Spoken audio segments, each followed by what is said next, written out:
अस्सलाम वालेकुम दोस्तों, आज की वीडियो जो है वो रिलेटेड टू है कि वीज़ा एक 476 सब क्लास 476 ग्रेजुएटेड वीज़ा है वो रिजेक्ट हो गया था मेरे भाई का। ठीक है, तो उसके बारे में आज बात करेंगे। ठीक है, उस वीज़े की क्या वजह थी जो है रिजेक्ट होने की, उसके बारे में मैं वीडियो के अंदर थोड़ी सी वो जो पेपर होता है जो गवर्नमेंट ऑफ होम अफेयर्स के सॉरी ऑस्ट्रेलियन गवर्नमेंट की होम अफेयर्स की तरफ से आता है, वो भी मैं अटैच कर दूंगा इधर।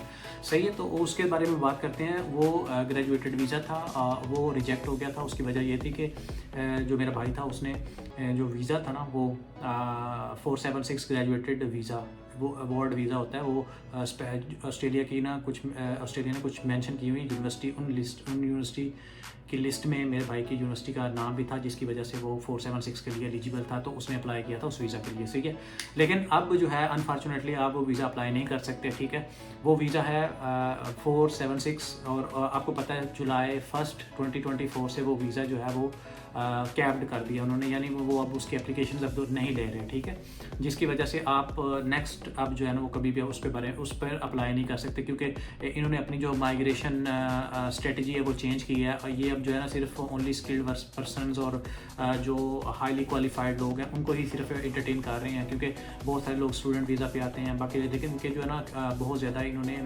जो माइग्रेशन है वो ओवर हो रही है यहाँ पे, जिसकी वजह से वो जो कुछ वीज़ाज़ के ऊपर कट लगा रहे हैं। ठीक है, माइग्रेशन के ऊपर कट लगा रहे हैं और वो दूसरे जो ऑक्यूपेशंस हैं उनको ज़्यादा जो है वो अप्रूव कर रहे हैं। ठीक है, तो इस तरह की चीज़ें हैं। जो रीज़न थी रिजेक्ट होने की 476 ग्रेजुएटेड वीज़ा जो है, उसकी रीज़न वो उन्होंने लिखी हुई है कि उन्होंने एक कह रहे थे कि एक सेक्शन है जो मीट नहीं करता, जिसकी वजह से वीज़ा रिजेक्ट है। वो ये है कि मेरे भाई की डिग्री फॉर एग्जांपल दिसंबर 2022 के अंदर एंड हो गई थी। ठीक है, उसने क्या किया कि कुछ गैप बीच में था, 6-8 मंथ का या 6-12 मंथ का गैप था बीच में, वो डिफरेंट चीज़ें और ट्राई कर रहा था बिजनेस के वाले से। ठीक है, जिसकी वजह से उसने क्या किया कि उसने एंड होने के बाद 1 साल के बाद अप्लाई किया। ठीक है, इस वीज़ा के लिए, जिसकी वजह से वो दोबारा जो है वो जब उसने डॉक्यूमेंट वगैरह सबमिट कर दिया, उसकी जो फीस सबमिट की थी उस टाइम के ऊपर वो थी 430 पॉइंट समथिंग डॉलर थी। ठीक है, ऑस्ट्रेलियन डॉलर। ठीक है, वो उसने सबमिट की थी। तो क्या हुआ था, सबमिट करने के बाद जो रिप्लाई आया था वो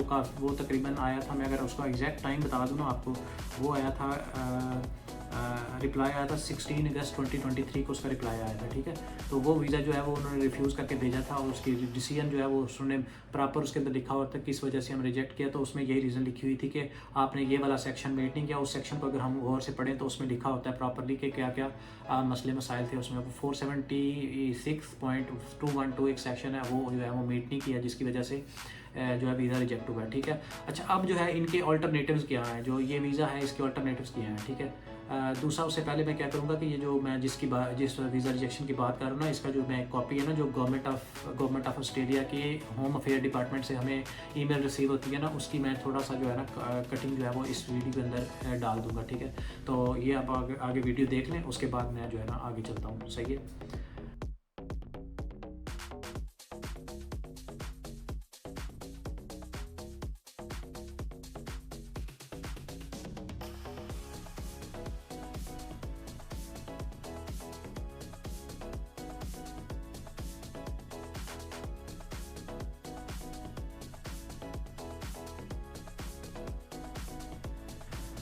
तो ठीक है, आपने देख ली होगी वीडियो जो है वो, उसके अंदर क्या है कि प्रॉपर लिखा हुआ है डिसीजन जो है ना, डिसीजन वाले पेज के ऊपर जो प्रॉपर बाकी सारी चीज़ें उन्होंने लिखी हुई हैं, उसके बाद उन्होंने लिखा हुआ है कि फाइनल डिसीजन उनका क्या है। सही है, तो अगर आप उसको, वो वाला पेपर है और पेपर के अलावा जो भी वो सेक्शन है ना वो मैं वीडियो के डिस्क्रिप्शन के नीचे डाल दूंगा। ठीक है, तो आप और भी पढ़ लीजिएगा अगर आपको कोई और इन्फॉर्मेशन चाहिए उसे। लेकिन मैंने जैसा कि बताया 476 आप आगे अप्लाई नहीं कर सकते, लेकिन यह है कि जब भी आप इस तरह के कोई अवॉर्डेड वीज़ा है, अगर उसके उनको अगर आप अप्लाई करें, उनके लिए अगर आप अप्लाई करें तो प्लीज़ अपने जो डॉक्यूमेंट्स हैं या उनका जो एलिजिबिलिटी क्राइटेरिया या उनका जो सेक्शन है उनके बारे में ज़रूर पढ़ा करें जब भी ऑस्ट्रेलिया वीज़ा अप्लाई करने से पहले। ठीक है, तो ये चीज़ है। और इसका जो है ऑल्टरनेटिव क्या, अगर हम बात करें तो इसका ऑल्टरनेटिव क्या हो सकता है। ठीक है, इसका ऑल्टरनेटिव एक ही था जो मैंने काफ़ी रिसर्च के बाद चेक किया था।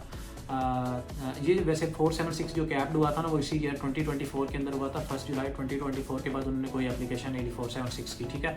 बट इसका अल्टरनेटिव क्या, अगर कोई अप्लाई करना चाहे कि हमारे पास चलो ये ऑप्शन नहीं बचा तो कोई और ऑप्शन क्या हो सकता है, ठीक है। तो वो ऑप्शन हमारे पास है 491 का, ठीक है। उसके लिए आपको क्या है कि आपने कुछ जॉब की हो और कुछ जो है ना अपना एक्सपीरियंस जो है वो बनाया हो, ठीक है। उस एक्सपीरियंस के बेसिस के ऊपर प्रोफेशनल एक्सपीरियंस किसी भी डिग्री का हो, ठीक है, उसको जो है आपने प्रॉपरली कहीं से जो है वो असेसमेंट करवाई हो, ऑस्ट्रेलियन किसी भी जो कंपनीज हैं, जैसे मैंने अगर आईटी का करवाया था तो मैंने ASC जो है वो एक ऑर्गेनाइजेशन है, Australian computer ACS sorry Australian computer society से मैंने करवाया था, अपनी असेसमेंट करवाई थी और फिर उसका स्कोर आया था, ठीक है। तो इस तरह की चीज़ें अगर आप जो है वो अगर आगे 491 के लिए अप्लाई करेंगे तो मैं इनकरेज करूँगा कि आप जो अगर 476 के लिए नहीं कर सकते तो 491 के लिए ज़रूर अप्लाई करें, वो बड़ा अच्छा वीज़ा है। और अगर आपको रीजनल भी मिल जाता है ना उसमें, क्योंकि अब तो क्योंकि माइग्रेशन स्ट्रेटजी उनकी बड़ी स्ट्रिक्ट हो गई है, जो है ना हाई रिस्क कंट्रीज़ हैं, फॉर एग्जांपल जो एशियन हाई रिस्क कंट्रीज़ हैं उसके अंदर पाकिस्तान है, बांग्लादेश है, या कोई और श्रीलंका है, या कोई और भी कंट्रीज, जितने भी कंट्रीज हैं, ठीक है, उनके लिए बड़ा प्रॉब्लम उन लोगों के लिए जो करेंगे ना अप्लाई, उनके लिए हाई रिस्क भी है, क्योंकि इन्होंने अपनी बहुत ज़्यादा स्ट्रिक्ट कर दी पॉलिसी जो है। मैंने पिछली कई वीडियोज़ में इसके बारे में बात भी की है, ठीक है। अगर आपको इसके बारे में जो है 491 के बारे में और पढ़ना है तो वो आप इनकी ऑफिशियल वेबसाइट से पढ़ सकते हैं कि क्या एलिजिबिलिटी क्राइटेरिया, मिनिमम जो आपके मार्क्स होने चाहिए वो अब जो है वो काफ़ी ज़्यादा, मैं आपको कोई वो मतलब ऐसी सुहाने ख्वाब नहीं दिखाऊंगा, क्योंकि अब जो है ना इन्होंने अपना जो इनका मेरिट होता है, ठीक है, पहले तो 70 के ऊपर भी आ जाता था। मेरा जो नॉमिनेशन और वीज़ा जो है मैंने अप्लाई किया था वो 70 पॉइंट्स के ऊपर दिया था, ठीक है। लेकिन अब जो है इनकी पॉलिसी बहुत स्ट्रिक्ट हो गई, जितने ज़्यादा मार्क्स आप ले सकते हैं प्लीज़ लीजिए और तब आप अप्लाई कीजिएगा, ठीक है। तो इसके बारे में होगी ये बात। और अगर आप ये वीडियो यही थी क्योंकि मैं अब ज़्यादा कोशिश करता हूँ कि हमारा एक कमेंट आया था दोस्त का कि आप ना कॉन्टेंट पर रहा करें, आगे पीछे ना जाया करें, तो मैं कोशिश करता हूँ कि कॉन्टेंट पर ही रहूँ।